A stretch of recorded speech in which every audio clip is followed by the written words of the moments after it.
Hello everyone, मैं स्मृति श्रीवास्तव और अपने यूट्यूब चैनल में आपका स्वागत करती हूँ। पिछले वीडियो में हमने देखा कि एनएलपी क्या होता है, हमने एनएलपी को जाना था। अब हम जानते हैं कि आखिर एनएलपी काम कैसे करता है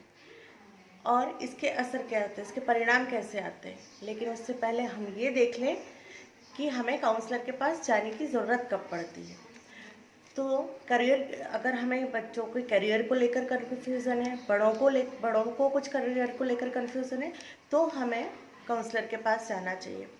बिहेवियर को लेकर कोई इशू है, किसी को बहुत गुस्सा आता है, कोई बच्चे बहुत चिड़चिड़ करते हैं, बच्चों से रिलेटेड कोई इशू है, बच्चे बात नहीं मान रहे, ज़िद कर रहे हैं बहुत ज़्यादा, तो भी हमें काउंसलर की ज़रूरत होती है।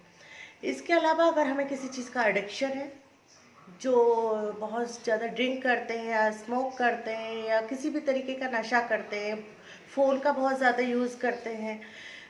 एंग्जाइटी है किसी चीज़ को लेकर, बहुत ज़्यादा ओवर थिंकिंग है, बहुत ज़्यादा निगेटिव सोचते हैं, रिश्तों में बहुत ज़्यादा खटास है, पति पत्नी, माँ बाप, भाई बहन आपस में नहीं बनती है, तो भी हमें काउंसलर की ज़रूरत होती है। इसके अलावा ऐसे बहुत सारे हमारे डेली रूटीन में ऐसे बहुत सारे इश्यूज होते हैं जब हमें लगता है कि कोई हमारी बात सुने, समझे, तो भी हमें कोई सही सलाह दे, तो भी हमें काउंसलर की ज़रूरत होती है। काउंसलर के पास जाने का ये मतलब नहीं है कि हम कोई कुछ गलत कर रहे हैं या हम कुछ समझ नहीं सकते या हमें ज्ञान नहीं है, ऐसा नहीं होता। हम सब समझते हैं, सबको हर चीज़ का ज्ञान होता है, पर जब भी कोई मुश्किल खड़ी होती है या हम जब कभी अपने आप में उलझे होते हैं तो हम सही डिसीज़न नहीं ले पा रहे होते। उस समय लगता है कि कोई न्यूट्रल व्यक्ति ऐसा हो जो हमें सही समझा सके, सही गाइडेंस दे सके और हम अपनी समस्या से बाहर आ सकें। तो ये तो हुआ कि काउंसलर की ज़रूरत कब पड़ती है। अभी हम जानते हैं कि नॉर्मल काउंसलिंग और एनएलपी काउंसलिंग में क्या अंतर होता है। जब आप कोई समस्या लेकर एक नॉर्मल काउंसलर के पास जाते हैं, चाहे वो शराब हो, एडिक्शन हो, या फिर गुस्सा, एंगर हो, या एंग्जाइटी या ओवर थिंकिंग को लेकर जब हम किसी काउंसलर के पास जाएंगे, तो जो नॉर्मल काउंसलर होगा वो समझाएगा कि ज़्यादा नहीं सोचना चाहिए, आपके सोचने से कुछ होगा नहीं, या आपको ज़्यादा शराब नहीं पीना चाहिए, ज़्यादा शराब पीने से आपका लिवर ख़राब हो जाएगा, आपकी तबीयत ख़राब होगी, आपका परिवार डिस्टर्ब होगा, या बहुत ज़्यादा गुस्सा नहीं करो, ऐसी चीज़ें वो समझाएंगे और समझा के वो आपको वापस भेज देंगे। अब जो व्यक्ति गया है वो ये जानता है कि शराब पीने के दुष्परिणाम क्या होते हैं, गुस्से से उसने क्या क्या नुकसान उठाया है, उसके बाद भी वो कर रहा है, ये जानते हुए कि इससे उसको नुकसान है, फिर भी व्यक्ति वो काम कर रहा है,